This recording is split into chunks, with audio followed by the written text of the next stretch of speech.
리걸마인드 연구소입니다. 우리 청와대에서 국민청원을 받고 있습니다. 그래서 청와대의 국민청원에 대해서 알아보기로 하겠습니다. 우선 청와대는 법적으로 어떤 곳인지 그 부분을 먼저 살펴보기로 하죠. 백과사전 등을 찾아보게 되면 청와대는 대한민국의 대통령과 관계된 행정기관, 대통령 비서실 등이 있는 곳이다. 이렇게 설명을 합니다. 한편 정부조직법 제2장에서 대통령을 규정하고 있습니다.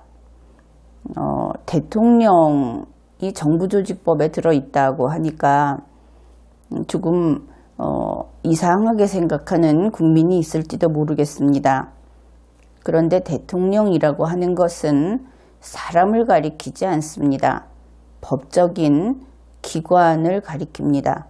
그래서 여러분들이 대통령을 욕하고 대통령에 대해서 모욕을 하면 모욕죄로 처벌되지 않습니다. 대통령은 그 대통령이라고 하는 것이 가령 문재인 대통령을 마구 비난을 하고 모욕을 했다. 그런데 그것이 문재인 씨를 가리키는 경우라면 모욕죄가 성립이 되죠. 그러나 대통령이라는 것을 가리키게 되면 모욕죄는 성립되지 않습니다. 대통령 모욕죄라는 것이 없기 때문이죠. 정부조직법 제2장 제11조에서 대통령의 행정감독권을 규정하고 있습니다. 대통령이 행정감독의 일을 한다는 뜻이죠. 그리고 같은 법 제14조에서 대통령 비서실을 규정합니다. 제14조 제1항 대통령의 직무를 보좌하기 위하여 대통령 비서실을 둔다. 이렇게 됩니다. 그러면 여기에서 이 관계가 분명히 드러나죠. 대통령 비서실에 있는 사람들은 대통령의 직무를 보좌하기 위하여 있는 사람들입니다. 그들에게 별도의 헌법과 법률에 따른 임무가 없는 것이죠. 이것은 매우 중요한 내용입니다. 그래서 가령 대통령 비서실에서 국무총리나 장관을 만나서 어떤 일을 했다. 그랬을 때 비서실에서는 그럴 권한이 없습니다. 그들은 어디까지나 심부름꾼인 것이죠. 그래서 반드시 대통령이 지시했다는 근거가 있어야만 그 총리나 장관도 그들을 상대해서 의사표시를 하고 협조를 하고 하는 것이지, 대통령이 직접 지시했다는 증빙 자료가 없으면 거기에 응하게 되면 총리 스스로 그 모든 책임을 져야 하게 되는 것이지요. 결국 이렇게 보면 청와대는 대통령이 헌법과 법률에 따라 임무를 수행하는 근무 공간, 근무처라고 할 수 있습니다. 우리 헌법상 대통령은 한 사람이죠. 그래서 이 대통령의 임무를 수행해야 하는 것도 한 사람이라는 것이죠. 그런데 대통령이 헌법과 법률이 부여한 임무를 수행하는데 도움을 받는, 그 부수적으로 도움을 받는 사람으로서 이 대통령 비서실에 그러한 사람들을 둘 수 있다 하는 것이죠. 대통령 비서실에는 헌법과 법률에 따른 임무가 없습니다. 이것을 항상 명확하게 선을 그어두고 기억을 하고 있어야 합니다. 결국 대통령이 부수적으로 그 도움을 받을 수 있는 보조적인 인력, 그들이 청와대에 있는 것이죠. 청와대 공무원이 500명 남짓 있다고 하고, 그리고 실제로 지금 청와대에 근무하는 사람이 1700명이 넘는다고 합니다. 그러나 그 모두는 헌법과 법률에 따른 법적 지위가 없습니다. 대통령 1인만 있는 것이죠. 대통령의 아내도, 대통령의 가족도 법적으로는 그러한 법적 지위가 전혀 없습니다. 그래서 이 부수적인 기관을 이렇게 이야기할 수 있겠죠. 대통령의 비서, 그들이 청와대에 있습니다. 대통령의 경비원, 그리고 기타 청소나 서비스를 하는 그러한 관리인들, 그들이 청와대에 근무하는 것입니다. 이렇게 보았을 때 만일 청와대가 우리나라에서 통칭 뉴스도 그렇고 어떤 정책이 나와도 그렇고 항상 청와대가 무엇이라고 했다, 이렇게 나오죠. 그런데 청와대라는 것은 곧바로 문재인 대통령 1인을 가리키는 것이다. 이것이 우리가 항상 유념해야 할 내용입니다. 그러면 청와대가 헌법과 법률을 위반했을 때 그 법률적 처리는 어떻게 될까요? 이것은 두 가지입니다. 첫째, 그 일을 직접 한 담당자가 책임을 지게 되는 경우, 그러니까 법적 책임이 담당자에게 귀속되는 경우, 그가 비서실장이든 수석이든 그 각자에게 책임이 귀속되게 되면, 그러면 대통령은 그 전체 책임을 지지 않습니다. 다만 관리 책임을 지게 되죠. 그런데 두 번째, 그 담당자에게 책임을 귀속시킬 수 없는 경우가 있습니다. 다시 말해서 담당자 개인의 범죄가 아닐 때, 담당자 개인에게 법적 책임을 물을 수 없을 때, 또는 그것이 업무 처리였을 때, 이럴 때에는 모든 책임을 대통령이 집니다. 그렇다고 해서 담당자는 완전히 면책되는 것이냐 하면 그렇지는 않고, 자신이 담당해야 할 그 주의 의무를 태만히 했다고 하게 되면 그 부분에 대해서 책임을 지게 됩니다. 자, 그러면은 현재 우리 청와대에서 국민청원 및 제안을 받고 있습니다. 그런데 청와대, 즉 문재인 대통령이죠. 대통령은 항상 법에 의해서만 움직일 수 있다. 그래서 법 로봇이다.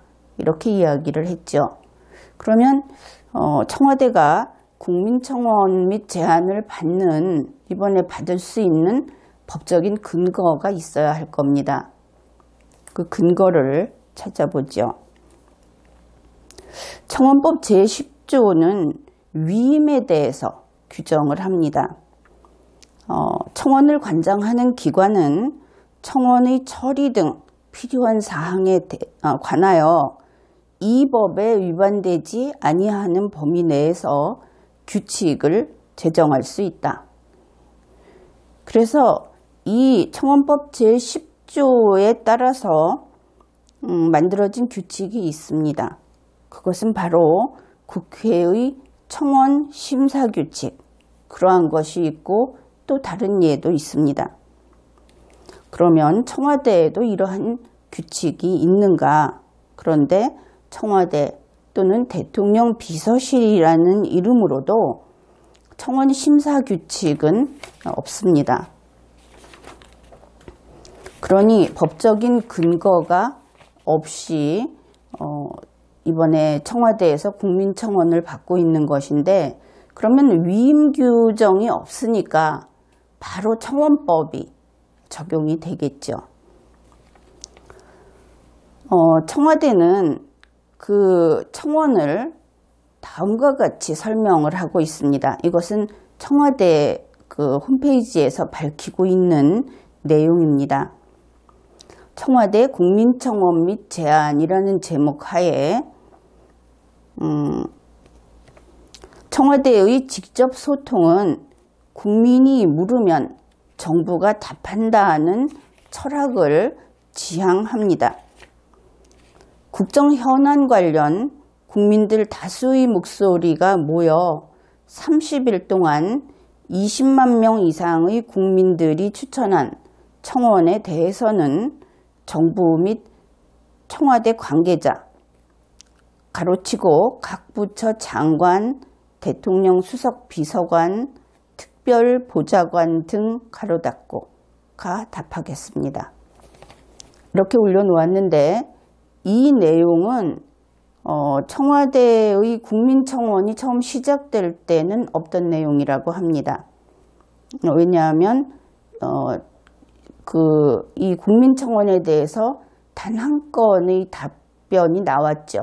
동영상의 형태로 내보냈는데 그 답변에 대해서 이 청원을 최초로 했던 사람이라고 하면서 밝힌 이런 댓글들이 청와대 공식 페이스북에 공개되어 있습니다.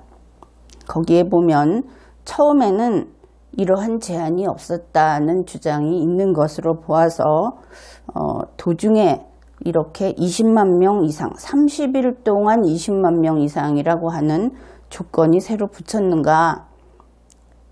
일단은 그 댓글이 사실이라면 우리가 그렇게 생각해 볼 수 있습니다. 그래서 청와대는 30일 동안 20만 명 이상이 추천한 청원만 답을 하겠다. 그렇게 밝혔는데 이것은 청원법에 위반됩니다. 청원법 제6조에 보면은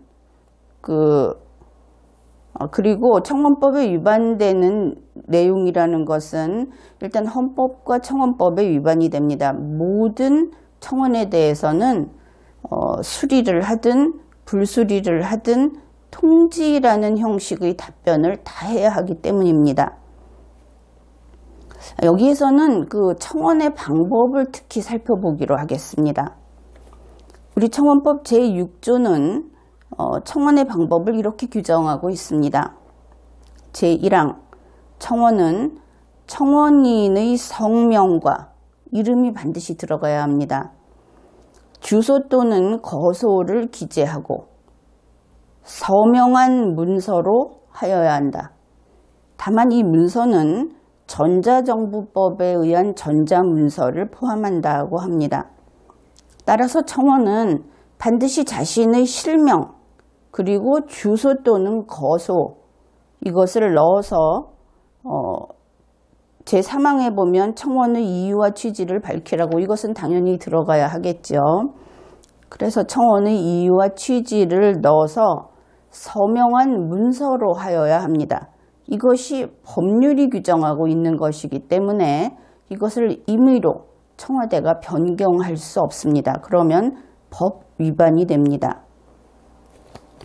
게다가 청와대는 30일 동안 20만 명 이상의 추천을 받아야 된다 이렇게 했는데 청원에 추천을 받게 한다는 방식은 청와대의 별도 규칙이 없는 한 어디서 갑자기 튀어나온 제안인지 알 길이 없죠. 게다가 20만 명 이상이라고 한다면 일단 청원을 다수가 공동으로 한다 이렇게 볼 수 있겠죠. 거기에 대해서 법이 또 규정하고 있습니다.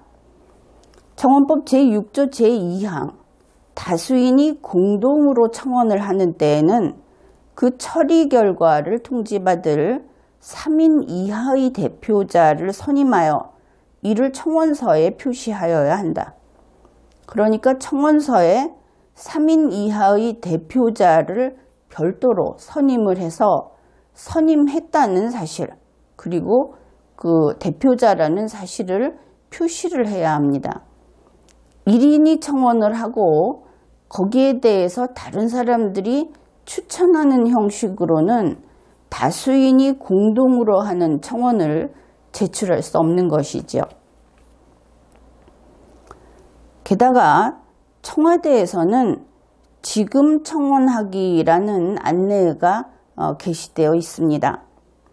그러면서 SNS 간편 로그인 이런 제목하에 청와대에서는 SNS로 로그인하여 간편하게 서비스를 이용하실 수 있습니다.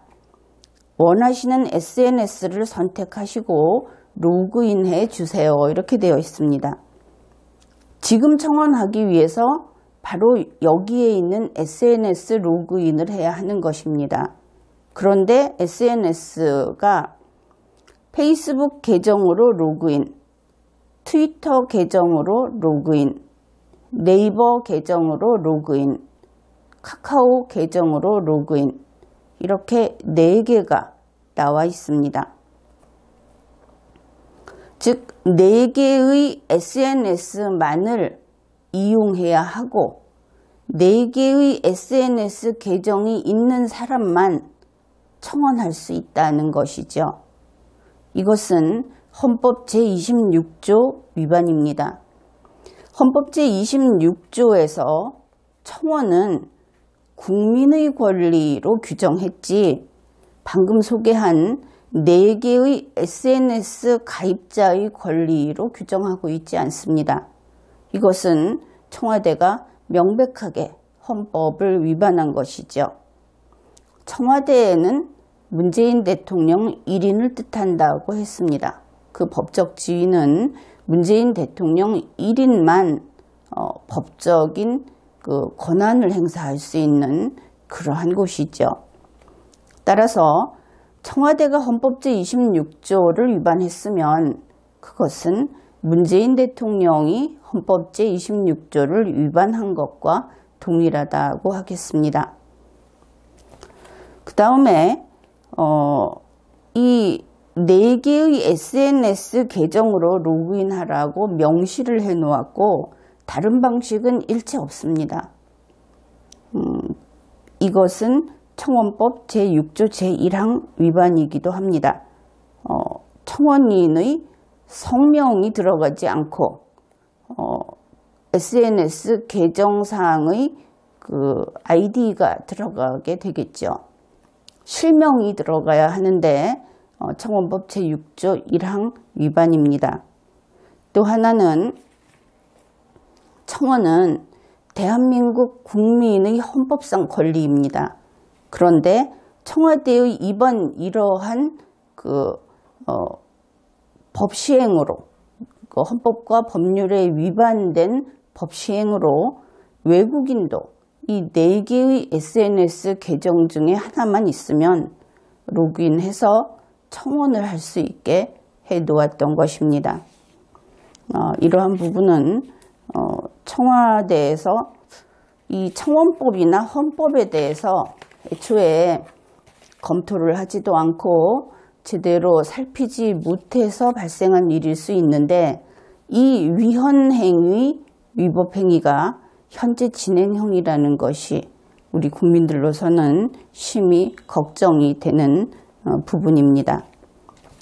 이번 회에는 여기까지 하겠습니다.